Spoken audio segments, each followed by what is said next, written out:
Alright guys, so if you want to change and customize the clock size and font on the lock screen on your MacBook running on the macOS 27 Golden Gate, there is just one setting where you can customize the clock. So you can either right click on your desktop and select change wallpaper, or similarly you can open system settings, scroll down the wallpaper, and then navigate yourself to the right hand side and just hit the clock appearance button. Here, if you want, you can first choose where you want the clock to appear, on the lock screen only or both on your screensaver and log screen.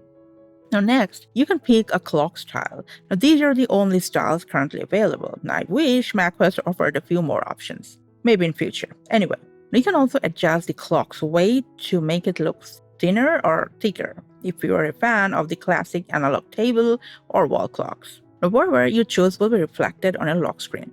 Do you have any other trick to change or customize the clock styles on our MacBook? Let us know in the comments. Thanks for your time.